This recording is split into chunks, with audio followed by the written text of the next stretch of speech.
여호수아 9장, 우리가 보려고 하는 이 본문이 위치한 여호수아 9장은 이스라엘 백성과 하나님이 함께 가나안 땅에 어떤 일을 하고 있는지를 소문으로 들은 기브온 사람들이 이스라엘을 속이고 이스라엘과 조약을 맺는 그런 내용을 기록하고 있습니다. 속여서 조약을 맺었습니다. 그렇지만 이 속였다라는 이 사실만 가지고 처음부터 끝까지 이 윤리적인 잣대를 고집을 해서 이 속인 것, 속였다, 여기에만 머물 수는 없는 것 같아요. 분명히 우리가 9장을 천천히 읽어보면서 확인할 수 있는 것처럼 그 속임의 행동 속에는 속인 것은 틀림없이 속인 거지만 그 속에는 부인할 수 없는, 또 부정할 수 없는 뚜렷한 하나님과 하나님이 행하신 일에 대한 믿음, 신뢰, 이게 담겨 있습니다. 그 부분에 대해서는 우리가 좋은 점수를 줘야 돼요. 그렇죠? 그런데 여기서 하나 생각해 보고 싶은 게 있는데요. 우리는, 저와 여러분은 이스라엘과 기브온과의 이해 당사자가 아닙니다. 기브온에게 좋은 점수를 준다고 해도, 기브온이 이스라엘을 속였다고 해도 우리는 손해볼 게 아무것도 없고, 그래서 기브온 사람들의 이 행동 속에 믿음이 있다라고 좋은 점수를 주고 평가하고 칭찬하는데 전혀 불편함이나 어려움이 없어요. 이 윤리적인 부분만 잘 정돈이 되면 아무 어려움이 없습니다. 그렇지만 이해 당사자가 될 수 있는 이스라엘 백성들이 보기에도 과연 그럴 수 있을까? 이 부분을 좀 생각하면서 오늘 본문을 들어가 보면 좋을 것 같습니다. 오늘 본문 18절 말씀을 보면 이스라엘 백성들이 가지고 있었던 아주 복잡한 심경이 그대로 잘 드러나고 있는데요. 제가 읽어보겠습니다. 그러나 회중 족장들이 이스라엘의 하나님 여호와로 그들에게 맹세했기 때문에 이스라엘 자손이 그들을 치지 못한지라. 그러므로 회중이 다 족장들을 원망하니. 보이십니까 혹시? 제가 설명을 안 드려도 이스라엘 백성이 기브온 사람들을 대해서 이런 복잡한 심경을 가지고 있구나 하는 게 눈에 띄시나요? 이스라엘 자손이 그들을 치지 못한지라. 어떤 마음이 여기 묻어 있을까요? 여러분, 이스라엘 백성들이 가나안에 거주하는 거민들을 다 진멸해야 된다라는 그런 명령, 사명을 받고 있다라는 사실은 잘 알고 계시죠? 그렇기 때문에 지금 시점에서는 이 기브온 사람들이 속였을 때처럼 멀리 있는 사람들이 아니고 가나안 사람들, 진멸해야 될 대상에 속한 가나안 사람이라는 것을 확인한 이후입니다.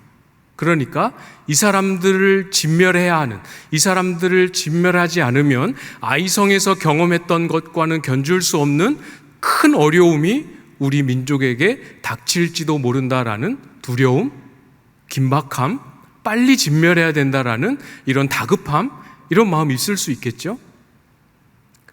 여기까지만 보면 이해할 수 있습니다. 그렇지. 가나안 사람들을 진멸하라고 했기 때문에 진멸하지 않으면 안 되는 부담감이 있다라는 것 충분히 이해할 수 있습니다. 그렇지만 조금 본문을 자세히 보면 그것만 있었던 것은 아닌 것 같아요. 이스라엘이 하나님 앞에서 했던 맹세 때문에 그들을 치지 않았다가 아니고 치지 못했다, 이렇게 기록합니다. 이렇게 제가 풀어서 말씀을 드리면 어떤 의미와 느낌이 살아나는지 또 보이시죠? 치지 않은 게 아니라 치지 못했다, 이렇게 기록합니다. 여기서 한술 더 떠서 기브온 사람들을 죽이려고 했는데 죽이지 못한 것 때문에 어떤 행동을 하고 있습니까? 족장들을 원망하고 있습니다. 여기서 원망하다라고 하는 이 단어는 실수를 한 건 맞아요. 여호와께 묻지 않았기 때문에 실수를 한 건 맞지만 여기서 원망하다고 할 때 이 단어는 족장들이 했던 실수를 건강하게 비판하는 그런 좋은 의미의 표현은 아닙니다. 구약에서 이 단어가 사용된 용례는 전부 하나같이 하나님의 뜻과 하나님을 신뢰하면서 이탈하는 맥락에서 하나님에 대해 또는 지도자에 대해서 불평하고 악평하고 원망할 때, 불신앙을 갖게 될 때 이 단어를 사용했었어요. 그러니까 정리를 해보면 진멸해야 되는데 못했다라는 그 마음도 있었겠지만 그 마음만 있었던 것은 아니고 진멸해야 되는 것을 넘어서서 진멸해버리고 싶은 악감정이 그들 속에 만들어졌고, 그런데 지금 상황은 다른 상황과는 달리 이 기브온 사람들을 진멸할 수 없는 다른 원리와 다른 말씀을 적용해야 되는 상황이 되니까 이 악감정을 주체하지 못하고 원망하고 있는 겁니다. 반발하고 있는 거죠. 맹세했기 때문에, 조약을 맺었기 때문에 죽일 수 없다, 손댈 수 없다 하는 이 마음. 맹세를 하기는 했지만 그래도 우리의 마음에 저 사람들은 꼭 없애야 하는, 꼭 진멸해야 하는, 진멸하고 싶은 그 마음. 이 두 마음 중에 어느 마음을 따라야 하겠습니까?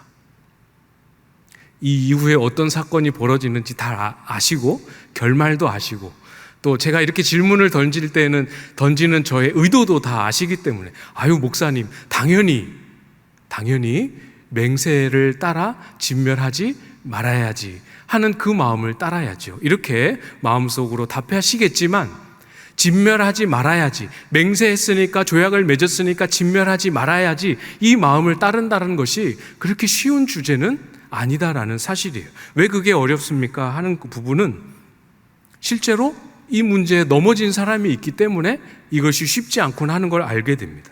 여러분 잘 알고 계시는 다윗 앞서서 왕이었던 사울 왕은 이 언약을, 조약을 가볍게 여기고 기브온 사람들의 생명에 손을 댔었습니다.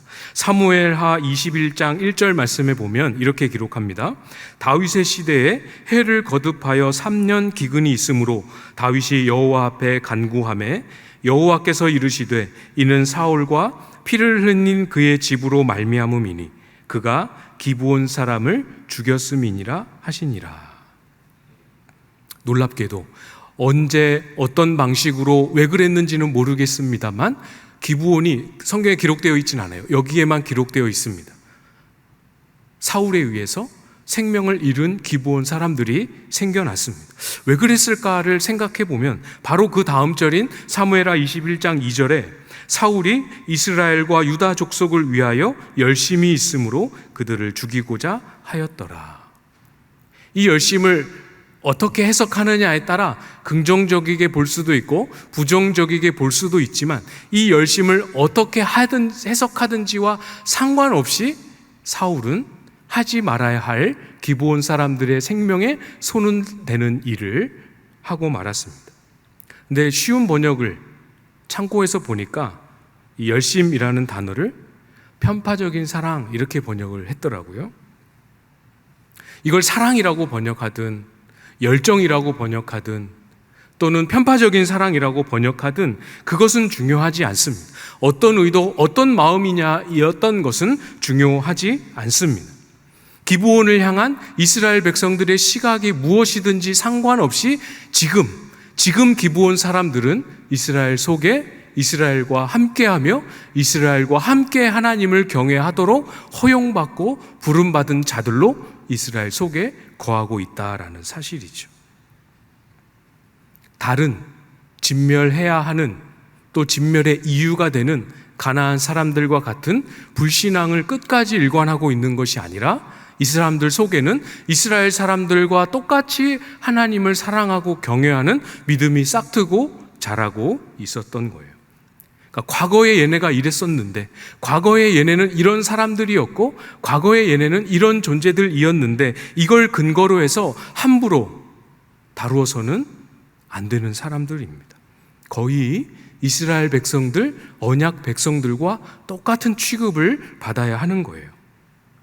이것이 바로 저와 여러분이 이루고 있는 교회의 모습이고 교회가 하나님 앞에 세워져 가는 귀한 원리입니다. 사랑스러운 사람, 여기 계신 분들은 다 사랑스러운 마음이 막 이렇게 제 안에 드는데요. 사랑스러운 사람 또 교회나 모임에 기여하는 기여도나 가치가 높은 사람, 이런 사람들이 중심을 이루고 이런 사람들만 인정을 받는 그런 관계, 그런 모임은 세상 방식의 모임이고 세상 방식의 관계입니다. 그 사람의 출신이 어떻든, 그 사람이 교회에 와서 끼치는 영향과 기여도가 많든 적든 상관없이 이 사람이 하나님의 백성 되기 이전에, 예수님을 믿기 이전에 어떤 삶을 살았던지와도 상관없이, 심지어는 하나님을 믿고 하나님을 고백한다고 하지만 지금 보이고 있는 한계와 약함이 어떤 모습이든지와 상관없이 그 사람이 하나님이 우리에게 보내신 하나님의 사람이다라는 것이 분명하다면, 싫어도 마음에 안 들어도 여전히 미운 마음이 내 속에 안 없어지고 뚜렷하게 살아 있어도 그 사람을 품고 받아내고 귀하게 여겨야 합니다. 싫다, 마음에 안 들다, 안 보고 싶다, 이런 마음이 들 수 있고 드는 것에 대해서 충분히 이해하고 또 공감도 하지요. 우리가 아무 이유 없이 미워하진 않지 않습니까? 그렇다 하더라도 그 미운 마음, 싫은 마음을 따라서, 그 감정을 따라서 행동하면 안 되는 거예요. 근데 이게 참 어렵지 않습니까? 해보셨죠? 미운 마음, 싫은 마음 할 때 떠오르는 사람들 있으십니까? 예화를 넣기가 조금 조심스러워서, 제가 싫어하는 사람, 미운 사람 이렇게 넣으면 또 이렇게 공개되니까 조심스러워서 예화 대신에 여러분이 미워하고 싫어하는 사람으로 지금 떠오르는 그 얼굴, 그 이름을 그대로 여러분 마음속에 떠올리면서 말씀을 계속 들으면 좋을 것 같아요. 안 된다는 거, 그렇게 하면 안 된다는 걸 알지만 우리의 감정을 부인하기 너무 어렵고 감정을 따라 행동하기 참 쉽고, 이걸 잘 분별한다는 것이 너무 교묘하고 어렵습니다. 왜 그러냐면 방금 말씀드렸던 것처럼 우리가 이유 없이 미워하는 사람은 거의 없어요. 아니에요 목사님, 저는 아무 이유 없이, 정말 아무 이유 없이 목사님이 미워요. 그러면 정말 어쩔 수 없는데, 여기 계신 분들은 대부분, 정말 대부분 하나님 앞에 신실한 믿음의 걸음을 걷고 있는 저와 여러분 같은 대부분의 사람들은 이유가 없지 않습니다.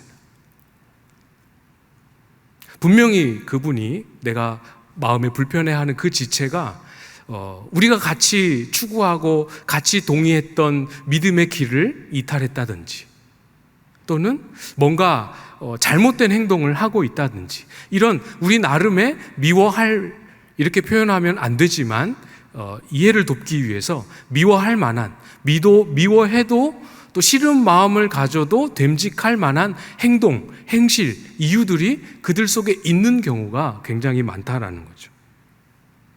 그런 대의와 명분이 있기 때문에 이것이 내가 버려야 될 미움의 감정인지 아니면 잘못된 행동에 대해서 마땅히 가져야 될 의로운 분노인지 모르고 미워하고 있을 때가 너무 많습니다. 어떻게 이걸 분별할 수 있을까 고민할 때 저에게 지혜가 떠올랐어요. 흉보고 싶으면 미운 감정입니다. 흉을 봤다거나 다른 사람한테 가서 그 목사님 우리 교구지만 이러쿵 저러쿵 이러쿵 해, 이렇게 흉을 봤다거나, 흉보고 싶은 마음은 눈꼽만큼도 없었는데 다른 사람들이 흉보니까, 다른 사람들이 흉을 보니까 내 마음속에 나만 그런 거 아니구나 그러면서 맞아요 집사님, 맞아요 자매님 그러면서 같이 덩달아 흉을 보게 된다거나, 아니면 아직은 흉 본 적이 없지만 그 사람에 대해서 오늘 예배 끝나고 점심 식사 같이 하면서 흉 볼 계획이 있다거나, 그렇다면 우리 마음에 그 사람의 행동 여하를 떠나서 이미 미운 감정, 싫은 마음이 싹트고 자라고 있는 겁니다. 그러니까 흉보고 싶은 마음이면 그 미운 감정을 잘 끄집어내서 내려놓아야 해요. 목사님, 그래도 미워요. 그래도 사랑스럽지 않고 봐주고 싶은 마음, 받아주고 품고 싶은 마음 1도 안 생겨요. 그렇죠? 지금 떠오른 그분을, 저를 향해서는 아니시겠지만 여러분 지금 마음속에 떠올린 그분을 향해서는 그래도 1도 안 생겨요. 이런 마음이 드시죠? 지극히 당연하고 자연스러운 반응입니다. 원래 우리가 그런 존재들이잖아요. 원래 우리가 스스로 우리 속에서 자연스럽고 자생적으로 미운 마음을 내려놓고 품고 이해하고 받으려는 마음을 만들어낼 수 있는 힘과 능력은 원래 우리한테 없었던 거예요. 그러니까 사랑스러운 마음 안 생기고 여전히 미워하는 마음 너무 가득하다. 지극히 정상입니다. 그러니까 놀라지 마시고 이상하게 여기지 마시고 앞으로 제가 말씀드린 이 내용을 따라서 그대로 하시면 됩니다. 기준이 뭐라고 말씀드렸습니까? 흉보거나 흉보고 싶은 마음, 그런 마음과 함께 미움과 싫은 마음에 불이 붙고 막 그게 내 마음속에 그 사람 얼굴만 생각하면 활활활 타오른다면 잘 기억하십시오. 미워할 만한 이유를 계속 찾고 있는 자신을 발견하게 될 겁니다. 그 미운 감정의 불이 활활 타오르는 재료는 그 사람이 행하고 있는 미워할 만한 이유가 되는 행동들이지요. 가만 생각해 보면 내가 그 사람을 흉보는 내용도 그런 내용들 아닙니까? 어떻게 그렇게 제가 잘 아냐고요? 해봤으니까 그렇게 잘 알죠. 지금도 하고 있으니까 그렇게 잘 알죠. 여러분을 흉보고 있다는 뜻은 아닙니다. 미워할 만한, 싫어할 만한 이유를 찾기를 멈추셔야 됩니다. 그렇지 않으면 불은 점점 더 활활 타오를 수밖에 없어요. 불이 활활 타오르더라도 계속 타도록 내버려 두고 그럼에도 불구하고 내가 이 사람을 받지 않을 수 없는, 품고 이해하고 그래도 끌어안지 않을 수 없는 이유, 이 이유를 애써 찾으셔야 됩니다. 사랑하는 마음 1도 안 생겨도 머리로만큼은, 내 마음은 죽일 만큼 미워하고 있어도 머리로만큼은 그래도 사랑하고 받아내야 할 이유를 계속해서 찾아내고 또 찾아내고 붙들어야 합니다. 이스라엘 백성도 그렇게 했습니다. 이스라엘 백성들이 죽이고 싶은 그 기브온 사람들을 품어야 할 이유 어디서 찾았습니까? 19절 말씀에 모든 족장이 온 회중에게 이르되 우리가 이스라엘의 하나님 여호와로 그들에게 맹세하였은즉 이제 그들을 건드리지 못하리라. 죽이고 싶었던 이스라엘 백성들을 만류하고 자제시키고 그들을 살리도록 할 수 있었던 근거와 이유가 무엇입니까? 맹세입니다. 하나님 앞에서 맹세로 맺은 조약, 언약 때문입니다. 20절에도 보면 반복이 되고 있어요. 우리가 그들에게 맹세한 맹약으로 말미암아. 이 맹세를 근거로 해서 여호수아와 족장들은 이스라엘 백성들이 기브온 사람들을 죽이고자 하는 그 행동이 실행에 옮겨지지 못하도록 조치를 취합니다. 그래서 하나님의 집, 하나님을 위하여 나무 패는 자와 물 깃는 자의 역할을 하는 노예로 삼게 되지요. 기브온 사람들이 너무 사랑스러워서 노예로 삼았습니까? 기브온 사람들을 노예로 삼을 때 창출된 이익을 계산해 보니 이건 너무 막대한 이익이다. 이것이 계산되어서 그들에게 노예로 삼고 그들을 살려주었습니까? 아무것도 아닙니다. 이유는 단 하나, 맹세, 맺은 언약 때문인 거죠. 한 가지만 더 생각해 봐야 되는데요.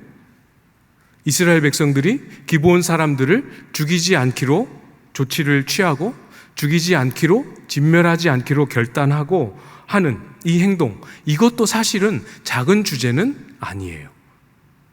그렇죠? 그러나 앞으로 만날 일들에 비하면 이거는 사실 매우 쉬운 일입니다. 어떤 일을 만나게 됩니까? 이 언약 때문에 이스라엘 백성들이 감당해야 될 대가는 실로 어마어마하게 큰 대가를 감당하게 되죠. 그러니까 수동적으로 이 사람들에게 손을 안 대기만 하면 된다, 이 사람들에게 해를 끼치지 않으면 된다, 이 사람들에게 상처를 주지 않으면 된다, 이 정도가 아닌 거예요. 오늘 본문의 범위를 조금 넘어섭니다. 10장에 이어지는 사건인데요, 10장 5절 6절 말씀을 제가 읽어드릴 텐데요, 눈으로 따라 읽으시면서 들으시면 좋겠습니다. 아모리 족속의 다섯 왕들, 곧 예루살렘 왕과 헤브론 왕과 아르뭇 왕과 라기스 왕과 에글론 왕이 함께 모여 자기들의 모든 군대를 거느리고 올라와 기브온에 대진하고 싸우니라. 기브온 사람들이 길갈 진영에 사람을 보내어 여호수아에게 전하되 당신의 종들 돕기를 더디게 하지 마시고 속히 우리에게 올라와 우리를 구하소서. 산지에 거주하는 아모리 사람의 왕들이 다 모여 우리를 치나이다 하매.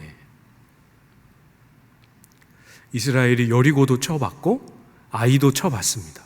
다 정복하고 승리를 이끌었죠. 그러나 그건 하나의 성읍, 한 왕, 한 나라의 군대였습니다. 이제 겨우 두 나라를 정복했을 뿐인데 그 소문을 듣고 5 왕이 연합 군대를 형성했습니다. 여러분이 떠오를 만한 강대국 순서대로 5개만 떠올려 보십시오. 그 5개 군대가 연합해서 대한민국을 쳐들어옵니다. 믿음으로. 할 수 있겠습니까? 목숨을 걸고, 거는 게 아니라 실제로 우리가 이거 하다가 죽을 수도 있겠다라고 하는 목숨을 담보로 나가야 하는 일입니다. 이스라엘 백성들이 경험하고 소유하고 있는 언약의 형태를 많은 학자들이 고대 근동에 나라와 나라 사이에 맺어지는 조약, 여기와 형태가 유사하다 이렇게 많이 분석을 합니다. 정말로 외형, 방식, 형태, 순서, 절차 정말로 비슷합니다. 그렇지만 이스라엘 백성들이 언약을 맺을 때 그 언약을 신실하게 지켜내기 위해 언약을 맺는 당사자가 가지고 있어야 되는 언약의 정신, 이것은 고대 근동의 나라 사이에 맺어지는 조약에는 없는 요소예요. 비록 강대국과 약소국에 이런 조약이 맺어졌다 하더라도 그 강대국이 약소국의 안위를 책임지기 위해서 전쟁의 군대를 보내줘야 줘야 하는 의무가 있다 하더라도 자국의 치명적인 손실과 위해를 감당하면서까지 그 조약을 지키지는 않습니다. 조약을 깨야지요. 그렇지 않겠습니까? 이스라엘 백성이 이 기브온 사람들의 요청에서 그 언약을 지키기 위해 이스라엘 백성의 군대를 다 동원해서 5 왕들, 5 국가 연합군들과 상대하겠다라고 군사를 출정시키는 이 행동은 그들이 하나님과 맺은 언약, 하나님이 이스라엘과 언약을 맺으시기 위해 했던 일과 행동 속에 담겨 있는 이 정신에서 배우지 않으면 절대로 할 수 없는 행동을 지금 하고 있는 겁니다.